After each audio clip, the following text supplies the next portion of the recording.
stimulan untuk masyarakat. Bagaimana Pak Ilham Ashikin hadir untuk membangun SDM-nya. Itu menjadi rutin.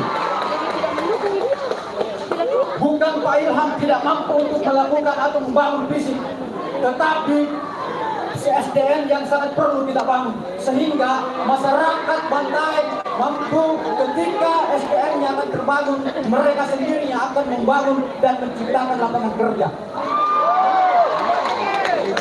Selain program bantuan modal, insentif RT RW yang akan diberikan ke depan.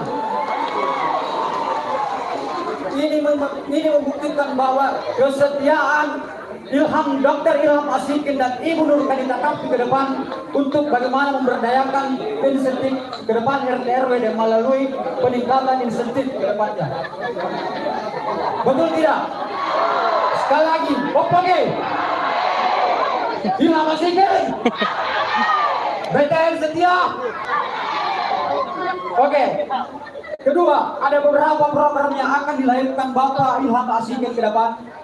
Saya yakin dan percaya bahwa semua program dilahirkan itu menjadi sebuah rumusan yang sudah dipikirkan oleh Bapak Ilham Ashikin, bukan untuk golongan lain. Maksud saya, ini tidak baik. Bapak Ilham Ashikin tidak melihat golongan-golongan, tetapi beberapa program yang dilahirkan memang murni untuk masyarakat Kota Bantaeng.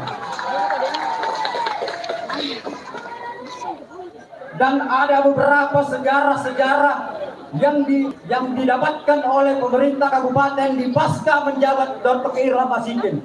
Salah satunya peningkatan ekonomi pada tahun 2019, Bantaeng mengalami COVID. Ini akan menjadi sejarah. Data-data yang lahir ini membuktikan bahwa Ilham Ashikin, di tangan Ilham Ashikin punya sosok visioner untuk bagaimana membangun Kota Bantaeng dengan meningkatkan pertumbuhan ekonomi pasca COVID. 18%, 18% secara data BPS untuk satu wilayah, dalam hal ini Sulawesi Selatan, pertumbuhan ekonomi mampu meningkatkan ada 8%, dan itu Bupati Goa mengakui bahwasanya Bantaeng mengalami peningkatan sumber pengembangan ekonomi di pasca COVID. Ya, dan saya yakin Ibu Kanita hadir dan Pak Ilham menjadi Ibu Kanita menjadi Ibu Wakil. Saya yakin beliau juga punya visioner dan mampu memberikan program-program yang lahir.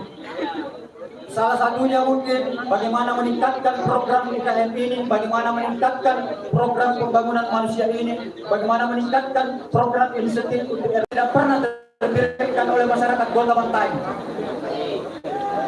Pertama hadir adalah Kota Bantaeng. Itu mungkin yang perlu menjadi catatan.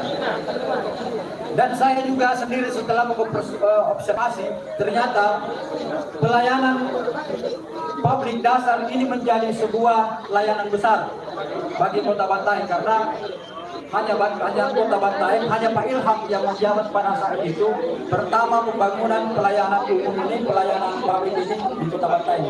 Maksud saya, kenapa Pak Ilham menghadirkan pelayanan dasar ini, karena memang menjadi kebutuhannya kota masyarakat Kota Bantaeng.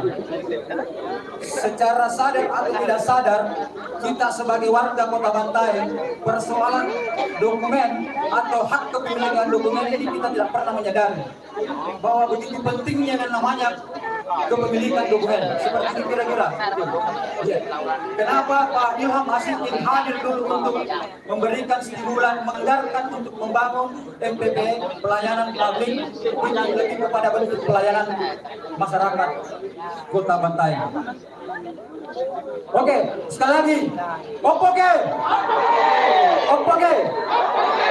Ya, sekali lagi saya ucapkan banyak terima kasih, dan mungkin hari ini menjadi kehormatan saya berdiri di sini, sehingga saya mungkin sangat bersemangat sekali, sehingga keringat yang saya keluarkan ini menjadi keringat setia untuk malam hari ini.